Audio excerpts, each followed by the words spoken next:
সাইয়েদানা ইসমাঈল, ওনাকে রেখে হাজার দৌড়াদৌড়ি শুরু করলেন সাফা থেকে মারওয়া, মারওয়া থেকে সাফা। আহা, এখন এয়ার কন্ডিশন করা, 4 তলা এয়ার কন্ডিশন করা, সুন্দর পরিবেশ, এরপরে দৌড়াতে দৌড়াতে আমাদের ঘাম ছুটে যায়। না জানি সাইয়েদাতুনা হাজার কি কষ্ট করে সেখানে দৌড়াদৌড়ি করেছিলেন, না জানি ওনার কি কষ্ট পোহাতে হয়েছিল। উনি সাফা থেকে মারওয়া একবার, মারওয়া থেকে সাফা একবার 7টা চক্কর দিলেন। এই 7টা চক্কর, এই দৌড়াদৌড়িটা আল্লাহর কাছে এত ভালো লেগেছে, কিয়ামত পর্যন্ত সব হাজীদের জন্য এই জায়গায় দৌড়াদৌড়ি করাটা আল্লাহ ওয়াজিব করে দিয়েছে।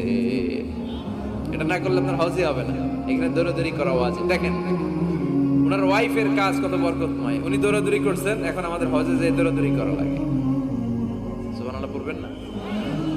সাইয়েদনা ইসমাঈল আলাইহিস সালামকে মরুভূমির মধ্যে রেখে উনি দৌড়াদৌড়ি করলেন, পানি নাই, পানির অভাব, দৌড়ে আসলেন, এসে দেখে সাইয়েদনা ইসমাঈল আলাইহিস সালামের পায়ের ধাক্কায় জমজমের পানি বেরোতে শুরু করছে।